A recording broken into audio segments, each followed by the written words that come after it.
Hi friends, Pandian stores upcoming episode என்னென்னு பார்க்கலாம். மீனா எவ்வளவோ அழுகுறாங்க, கெஞ்சுறாங்க, கதறாங்க, நான் எதையுமே செய்யலை அப்படின்னு சொல்லிட்டு. ஆனால் வந்து அந்த அதிகாரிங்க என்ன பண்ணுறாங்க, கையும் களவாக மாட்டிட்டீங்க, கிளம்புங்கம்மா அப்படிங்கிறாங்க. அதுக்கப்புறம் வேறு வழியே இல்லை, கிளம்பித்தானே ஆகணும். எவ்வளவோ கெஞ்சி மண்டாட்டி பார்க்குறாங்க. இந்த சக்திவேல் வந்து நிற்கிறாரா, அப்போதைக்கு இந்த பொண்ணு என்னையும் இப்படி தாங்க பண்ணுச்சு அப்படிங்கிறாங்க. நான் காசு தள்ளைங்கிறக்காண்டி என் கடையை உடச்சிருச்சு, அடிச்சிருச்சு, இடிச்சிருச்சு அப்படிங்கிறாங்க. இந்த ஆள் தாங்க எல்லாம் பண்ணியிருக்காரு, இவர் தான் எல்லாம் சதி பண்ணியிருக்காரு, நான் நியாயமாக தான் நடந்துப்பேன், நான் நேர்மையாக தான் நடந்துப்பேன் அப்படின்னு மீனா அழுகுது. ஆனால் பார்த்தீங்கன்னா அங்கே கூட வேலை பார்க்குற நன்னாரிங்களே என்ன பண்ணுறாங்க, அவங்களாம் என்னங்க பண்ணுறது, நம்பிக்கை துரோகிங்க, இவங்கெல்லாம் நாயின்னு கூட சொல்லக்கூடாது, அந்த நாய்க்கே உள்ள மரியாதை போயிருந்தா சொல்லணும். பார்த்தீங்கன்னா இந்த பொண்ணு அப்படித்தாங்க, நாங்கள் வேணான்னு சொன்னாலும் கேட்க மாட்டாதுங்க அப்படின்னு ஒரு பழியை சொல்கிறாங்க. அழுதுட்டு கதறி துடிச்சு போகுது. அது டிவியில் வருது. அங்கே போட்டு பார்க்குறாங்க. போட்டு பார்த்து அழுகுறாங்க. ஐயோ என் மருமகளுக்கு என்ன ஆச்சு அப்படின்னு சொல்லிட்டு எல்லாம் அலறி அடித்து ஓடுறாங்க போலீஸ் ஸ்டேஷனுக்கு. அங்கே பார்த்தா பாவம் கைதாகி உள்ளுக்குள்ளே உட்கார வச்சுருக்காங்க. என்னம்மா என்ன எவ்வளோ பெரிய இது தெரியுமா, தேச துரோகம் தெரியுமா, லஞ்சம் வாங்குறது, எங்கேடா இருக்கீங்க, எந்த உலகத்தில் இருக்கீங்க, எவன்டா இந்த காலத்தில் வாங்காமல் இருக்கிறாங்க. ஆனால் அது தெரியாமல் அதான் இளைச்சவன் என்னமோ சொல்லுவாங்கள்ல, ஊருக்கு என்னமோ சொல்லுவாங்க, அந்த மாதிரி பார்த்தீங்கன்னா மீனாவை போட்டு துவம்சம் பண்ணுறாங்க. அப்படி இப்படின்னு சொல்லிட்டு எல்லாம் ஓடி வர்றாங்க. செந்தில் பார்த்தா, மீனா அழுகாத மீனா, நான் இருக்கேன் மீனா, உன்னை நான் கண்டிப்பாக காப்பாற்றுவேங்கிறாங்க. கதிரும் அதே மாதிரி நான் காப்பாற்றுவேன் அப்படிங்கிறாங்க. ஆனால் குமார் இருந்துட்டு என்னை அடிச்சில்லடி, உனக்கு வேணுண்டி அப்படிங்கிறான். நான் உண்மையிலே அரசியை லவ் பண்ணுறான், ரொம்ப லவ் பண்ணுறான், மனசு மாறிட்டானோ அப்படின்னு நினச்சி நான் ஃபேவராக தாங்க குமாருக்கே பேசினேன் எத்தனாலும். ஆனால் இன்றைய எபிசோடில் பார்த்தீங்கன்னா கரெக்டாக அவன் கேடு கட்டவன் கேவலமானங்கிறத நிரூபிச்சிட்டாங்க. என்னை அடிச்சில்லடி, உனக்கு இருக்குடி அப்படின்னு சொன்னானோ, என்னைக்கு அப்படி சொன்னானோ, அவன் நல்ல மனுஷனே இல்லை அப்படின்னு தோணிடுச்சுங்க. அவனுக்கெல்லாம் அரசி கிடைக்கவே கிடைக்காதுன்னு தாங்க தோணுது. அடுத்து பார்த்தீங்கன்னா கதிர் என்ன பண்ணுறாங்க, என்ன பண்ணுறதுன்னு புரியலை. இவன் ரொம்ப அப்படியே அங்காளிச்சிட்டு போயிட்டு ரொம்ப ஒரு இதாக பேசுகிறானா, அதை வச்சு கண்டுபிடிக்கிறாங்க. இதுக்கு தான் எல்லாம் பண்ணியிருக்கேன்ட்டு. வீட்டுக்கு வந்ததுக்கப்புறம் என்ன பண்ணுறது, ஆளை பிடிக்கணும், வக்கீலை பிடிங்க அப்படிங்கிறாரு. பாண்டியன் தவிக்கிறாருங்க, என் மருமக அப்படிலாம் செஞ்சுருக்காதுண்டு, இங்கே பாருங்கள் எதாக இருந்தாலும் கோர்ட்டில் பேசிக்கலாம் போங்க அப்படின்னு சொல்லி கிளப்பி விடுறாங்க. இங்கே பார்த்தா இங்கே செம்ம காண்டில் இருக்காங்க. கதிர் என்ன பண்ணலாம், அப்படியே ராஜியும் கதிர் மண்டையை போட்டு பிச்சுக்கிறாங்க. இது கண்டிப்பாக என் அண்ணன் பண்ண வேலையாக தான் இருக்கும் அப்படின்னு ராஜி சொல்கிறாங்க. அப்படியே வாசலில் உட்காந்துட்டு இருக்காங்க, என்ன பண்ணுறதுன்னு தெரியாமல். இதில் வேற இங்கே சக்தியில் வந்து, டே என்னங்கடா, என்ன இப்படி இல்லாமல் லஞ்சம் வாங்கிலாமா திங்கணும், அடத்தூ இது ஒரு மானங்கட்ட பொழப்புன்னு ரொம்ப பேச ரெண்டு குடும்பத்துக்கு மறுபடியும் சண்டை வர. அடுத்து பார்த்தா அப்புறம் சமாதானப்படுத்திடுறாங்க. அப்போ தான் வந்து ஐயோ விட்டு தள்ளுங்கன்னு சொல்லி ஓரம் கட்டிடுறாங்க. என்ன பண்ணுறதுன்னு தெரியாமல் இங்கே சுகன்யாவுக்கு ரொம்ப சந்தோஷம். வேணும் அவர் ரொம்ப பேசினால உள்ளார போகிற வரைக்கும் நல்லது அப்படின்ட்டு. ஆனால் இங்கே கதிர் என்ன பண்ணுறாங்க, ஒரு நைட்டு நான் ஸ்டேஷனில் இருக்க விட மாட்டேன் அண்ணி அப்படின்னு சொல்லிட்டு வெளியில் வராருங்க. வெளில வந்து என்ன பண்ணலாம் அப்படிங்கிற ராஜியும் கைக்கு கூப்பிட்டுக்கிறாங்க துணைக்கி. பார்த்தா கரெக்டாக வெளியிலே வாசலில் உட்காந்துட்டு இருக்காரு. இந்த குமார் எங்கே போவான் வருவான்ட்டு, இவன் உள்ளுக்குள்ளே தாங்க குமார் இருக்கேன், எப்படா வெளியில் வருவேன்னு சொல்லி தவம் காத்துக்கிட்டு இருக்கு. அப்படியே கொக்கு காத்துட்டு இருக்குங்களா, குளம் வத்தும் எப்போ மீனை பிடிக்கலான்னு அந்த மாதிரி காத்துட்டு இருக்காங்க. குமார் புல்லட் எடுத்துட்டு புட்டு வெளியில் போகிறாரு. போயிட்டான் சீக்கிரம் வாங்கன்னு இவங்களுக்கு பைக் எடுத்துகிட்டு கிளம்புறாங்க. இவன் கரெக்டாக குமார் போகிறாங்க. எங்கே போனால் நல்ல சந்தோஷமாக இருந்தால் தான் ஒரு இடத்துக்கு போவாங்களே, அங்கே போயிட்டு என்ன பண்ணுறாங்க, வாங்கிக்கிறாங்க. ஃபுல்லாக வாங்கிட்டு தோப்புக்கு போகிறாங்க. போயிட்டு ஃபுல்லாக ஏற்றுறாங்க. ஏற்றிட்டு உனக்கு அப்படி தாண்டி வேணும், நீ அப்படி தாண்டி சொல்லிட்டு அப்படி மீனாவை தன்னைத்தானே நினைத்துவாள். ஒரு தென்னை மரத்தை பார்க்குறான். பார்த்துட்டு அப்படி தாண்டி உன்னை நான் சும்மா விடுவேன், நீ எப்படி என்னை அடித்த, அதனால தாண்டி நானும் எங்கள் அப்பனு பிளான் பண்ணி உனக்கு லஞ்சம் வாங்குற மாதிரி பண்ணணும், அப்படியே உன்னை கொத்த அள்ளிட்டு போயிட்டாங்களா, நீ வரவே முடியாது, 7 வருஷம் 10 வருஷம் நீ வரவே முடியாது. என் ஆளும் சொல்ல மாட்டான், உண்மையே சொல்ல மாட்டான், நாங்கள் தான் பணம் கொடுத்தோம் அப்படின்ட்டு, அதனால் நீ வரவே முடியாதுன்னு சொல்லிட்டு தென்னை மரத்தை பார்த்துட்டு பேசுகிறான் குமார். இதை எல்லாத்தையும் பார்த்துட்டு அப்படியே வீடியோ எடுத்துடுறாங்க மீனா, ராஜியும் நம்ம கதிரும். அதுக்கப்புறம் மாப்பிள்ள அப்படிங்கிற குமார் திரும்புகிறானா, திரும்பின கையோட அட்டி கும்மாடி குட்டுன்னு எடுத்துடுறான். கொடுத்துட்றாருங்க நம்ம தலைவர். அட்டி நச்சு எடுக்கிறாங்க. ராஜியும் 10க்கு அடிக்கிறாங்க. ஐயோ என்னை விடுங்கன்னு குமார் சொல்ல, தண்ணி அள்ளி தெளிக்க விடாரு. ஐயோ தண்ணியெல்லாம் ஊற்றாதீங்க அப்படின்னு ராஜி சொல்ல, ஏன் அப்படிங்கல. அப்புறம் அடித்தது தெரிஞ்சு பெருமில்ல, நீ சும்மா ராஜி, அவனை தெளிய விட்டு அடிக்கணும், அப்போ தான் நம்ம தான் அடிக்கிறோம், எதுக்கு அடிக்கிறோங்கிறது புரியும் அப்படின்ட்டு தண்ணியை ஊற்றி விடுறாங்க. அவனுக்கு புத்தி வந்து சுவாதனை வந்துடுது. அதுக்கப்புறம் டே எதுக்குடா என்னை அடிக்கிற அப்படின்னு சொல்லல, அடி குமாருன்னு குமரிறாங்க. குமாரை எப்படா என் அண்ணியை பற்றி சொல்ல போச்சு அப்படின்னு சொல்லிட்டு, அதெல்லாம் இல்லைடா அப்படிங்கிறாங்க. எப்பார் உண்மையை சொல்கிறியா இல்லையா அப்படின்னு சொல்லிட்டு அடிச்சு கேட்டோன்னே, ஆமாடா நான் தான் பண்ணோம், நானும் எங்கள் அப்பா தான் பண்ணோம், என்ன பண்ணுவேன் அப்படின்னு சொல்லிட்டு பயங்கரமாக எதிர்த்து பேச, அப்படி தான் பண்ணுவியா அப்படின்னு சொல்லிட்டு, ராஜி அந்த இதை எடுத்துகிட்டு வா அப்படிங்கிற. அங்கே ஒரு இரும்பா என்னமோ கிடக்கு, அதை எடுத்துகிட்டு ஓங்கி அப்படி குத்த போயில, ஐயோ வேணாம் கதிர் வேணாம், நான் உண்மையெல்லாம் சொல்லிடுறேன் அப்படின்னு சொல்லி போட்டில் சொல்லிடுறாரு. உண்மையை சொன்ன கிட்ட பாடா நடரா ஸ்டேஷனுக்கு அப்படின்னு சொல்லி அள்ளி கொத்தோட பிடிச்சி கூட்டிகிட்டு போகிறாங்க. இங்கே அடிக்கிற அடியை எல்லாம் அங்கே இருந்து பார்க்குறவங்க என்ன பண்ணுறாங்க, டக்குன்னு வேகமாக சக்திவேலுக்கு ஃபோனை பண்ணிடுறாங்க. சக்திவேல் அங்கே அலறி அடிச்சுட்டு வராரு. வந்து டே என் பிள்ளை விடுறாங்கிறாங்க. மரியாதையாக போயிரு, பெரிய மனுஷன் பார்க்குறீங்கள, உனக்கு அடி விழுங்க அப்படின்னு சொல்லிட்டாங்க. ராஜ் இருந்துட்டு, சித்தப்பா நீலாம் ஒரு மனுஷனா அப்படின்னு சொல்லிட்டு பயங்கரமாக காரி தூ அப்படின்னு துப்புறாங்க. எவ்வளோ பெரிய கேவலமான வேலை பண்ணியிருக்க, எதா இருந்தாலும் நேருக்கு நேராக பேசணும், இப்படியா நான் வேணாம், நான் உன்னை சொல்லலை அப்படின்னு சொல்லிட்டு ராஜி என்ன பண்ணுறாங்க, டக்குன்னு போலீஸ் ஸ்டேஷனுக்கு குமாரை அள்ளிக்கிட்டு போகிறாங்க. குமாரை கொண்டு அங்கே விட்டு தள்ளி விடுறாங்க. டேபிள் போய் பொட்டார்னு விழுகிறான்.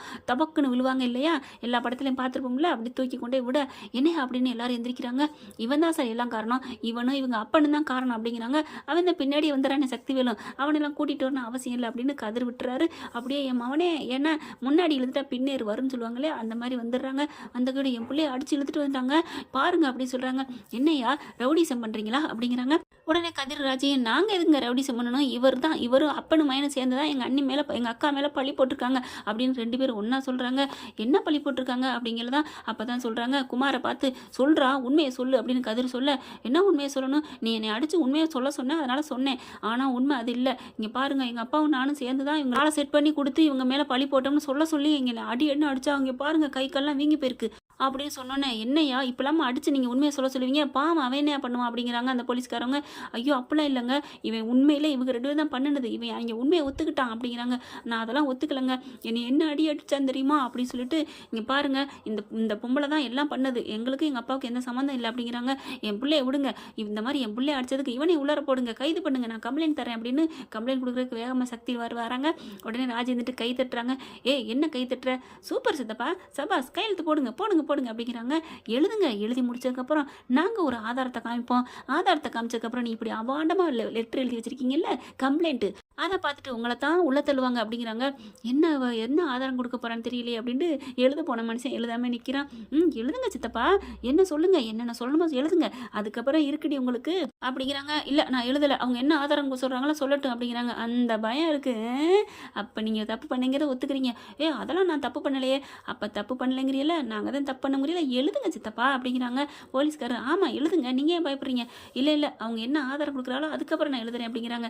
பார்த்துக்கிட்டிங்களா சார், இதிலே இவங்க பண்ணுறது பொய்ன்னு, அப்புறம் நான் அவன் எழுதியா கொடுக்கணும், அதே சொல்லிட்டாங்களே நாங்கள் தான் பண்ணன்ட்டு, அதை விடுங்க இன்ஸ்பெக்டர் அப்படின்னு சொல்லிட்டு கதிர் அந்த ஆதாரத்தை காமி அப்படிங்கிறாங்க.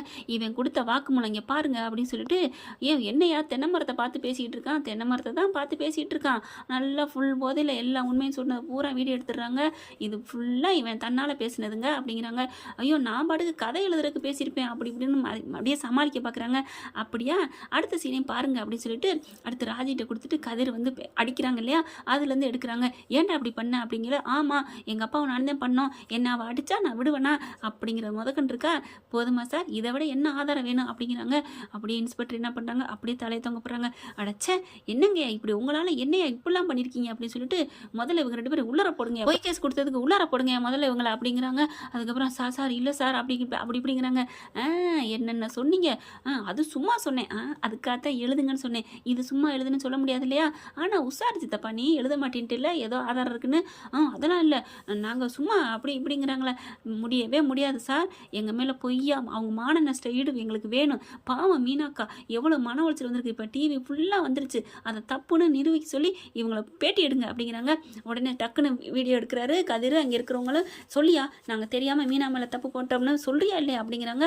அதே மாதிரி சக்திவேல் என்ன பண்ணுறாங்க, குமாரும் வேறு வழி இல்லை, அப்புறம் என்ன பண்ணுறது, நீ இந்த மாதிரி ஒத்துக்கிட்டீங்கன்னா கொஞ்சம் தண்டனையோட போயிடுவேன், இல்லைன்னா 12 வருஷம் சரியா, ஐயோ வேணாம் அப்படின்னு நாங்கள் தெரியாமல் போட்டோங்க, அவங்க மேலே உள்ள பழைய பகையில் அந்த பொண்ணு என் கடையை வேறு இடிச்சிருச்சா, அது எங்கள் கடை வச்சதும் தப்பு தான் நீங்கள் சொல்லணும் அப்படிங்கிறாங்க. உடனே மீனா வந்துட்டு நடுவில் பூந்துட்டு, தப்பு தாங்க, அந்த கடையை இடித்தது நாங்கள் தப்பாகத்தான், அந்த தவறான முதல்ல தான் வச்சுருந்தோம், மீறி சட்டத்துக்கு புறம்பாடத்தான் வச்சுருந்தோம், அது தெரிஞ்சு எங்களை காலி பண்ண சொன்னாங்க, நான் பண்ணலை, அதனால தாங்க மீனா மேலே கோவத்தில் இடிச்சு விட்டாலேங்கிறதுனால இப்படி பண்ணிட்டேன், மீனா மேலே எந்த தப்பு இல்லை அப்படின்னு சொல்லிடுறாங்க ரெண்டு பேரும். அதுக்கப்புறம் நான் தாங்க எல்லாம் பண்ணேன், என் பிள்ளை இல்லைங்க, என் குமாரை விட்டுருங்க அப்படிங்கிறாங்க. அதுக்கப்புறம் குமாரை விட்டுறாங்க, அப்பனை மட்டும் உள்ளார போடுறாங்களா. அதுக்கப்புறம் அது முடியாது சார், இவர் சேர்ந்தான் பண்ணியிருக்காரு, நாங்கள் ரெண்டு பேரும் சேர்ந்தானே பண்ணிங்கிறாங்க அப்படின்னு ராஜி சொல்ல, அடி பாவி நீலாம் ஒரு மனுஷியா தங்கச்சியா அப்படிங்கிறாங்க. அதுக்கப்புறம் ரெண்டு பேரையும் உள்ளார போடுங்க அப்படிங்கிறாங்க. எல்லா உண்மையும் நிரூபிச்சிடுறாங்க. சாரி மேடம் அப்படின்னு மன்னிப்பு கேட்குறாங்க. அதையும் வீடியோ எடுத்து போட்டுறாங்க. சாரி மேடம் சொல்கிறது முதற்கொண்டு போதும் சார் போங்க சார் அப்படிங்கிறாங்க. அப்புறமா வீட்டுக்கு கூப்பிட்டு வராங்க. கதிர் சொல்லிடுறாரு, இந்த மாதிரி அண்ணியோட நான் வர்றேன், ஆரத்தி கரைச்சி வைங்க அம்மா அப்படிங்கிறாங்க. ஓகே அப்படின்னு சொல்லிட்டு ஆரத்தி கரைச்சி வச்சுட்டு எல்லாம் கேட்டுக்கோங்க அப்படிங்கிறாங்க. அங்கே சக்தி வேலை இல்லை, அப்புறம் யாருக்காக கேட்க போகிறீங்க, முத்துவேலு அவங்க வீட்ல வந்து நிக்கிறாங்க. சக்திவேலு இருந்தா நல்லா சண்டை போடலாம். ஆள் இல்லாதனால ரொம்ப கத்தலங்க. கரெக்ட்டா வர்றாங்க. வந்த கையோட என் புள்ள கஷ்டப்பட்டு வந்திருக்கு. ஆரத்தி எடுங்கடி அப்படின்னு சீக்கிரம் ஆரத்தி எடுக்குறாங்க. பார்த்தா மீனா வந்து கட்டி பிடிச்சு அழுகுதாங்க அத்தைய. "ஏன்டி அழுகுற?" "இல்ல என் வாழ்க்கை அவ்வளோதான் நினைச்சேன் அத்தை. ஏன்னா அவளுக்கு வசமா திட்டம் போட்டு போட்டு மாட்டி விட்டாரு தெரியுமா உங்க அண்ணன். ச்சீ அவனை போய் என் அண்ணன்னு சொல்லாத வா. அதெல்லாம் எதுவும் நமக்கு நல்லதாண்டி நினைக்கும். நல்லதாண்டி நடக்கும். நீ நல்ல மனசுடி. உன் நல்ல மனசுக்கு எல்லாமே நல்லதா நடக்கும். வா வீட்டுக்குள்ள வா" அப்படின்னு கூட்டி போறாங்க. பாண்டி வந்துட்டு "வாப்பா வா" அப்படிங்கிறாங்க. "இங்க பாருங்க இனிமே எங்க வீட்ல ஏதாவது பண்ணீங்க" அப்படிங்கிறாங்க. முத்துவேலு ஒன்றும் சொல்லாம இருக்காரு. ஏன்னா அவர் என்ன பண்ணுவாரு? அவர் எந்த தப்பு பண்ணல இல்லைல. பதிலுக்கு மாறா கையெடுத்து நம்ம ஒரு மன்னிப்பு கேட்குறாரு. "என்ன மன்னிச்சுக்க பாண்டியா" அப்படிங்கிறாங்க. "அவன் வரட்டும் அவனை வச்சுக்கிறேன்" அப்படிங்கிறாரு. "அவர் இப்படி பண்ணுவான்னு நான் நினைக்கல" அப்படிங்கிறாங்க. "சரி சரி" அப்படிங்கிற மாதிரி பாண்டியன் ஒன்றும் சொல்லாமல் போயிடுறாங்க. அப்போ தான் "ஏன்டா உன் தம்பி இப்படி பண்ணுறேன்" அப்படிங்கிறாங்க. "நான் எவ்வளோ சொல்லிட்டேன், உன் சின்ன மகன் கேட்க மாட்டேங்கிறானே, நான் என்ன பண்ணுறது" அப்படிங்கிறாரு. அதுக்கப்புறம் கதிரையும் ராஜியும் பார்த்து மீனா கையெடுத்து நன்றி சொல்கிறாங்க. "அண்ணி எதுக்கு அண்ணி?" "இல்லை கதிர் நீங்கள் மட்டும் இல்லைன்னா என்ன ஆயிருக்கும்?" "அட விடுங்க" அப்படிங்கிறாங்க.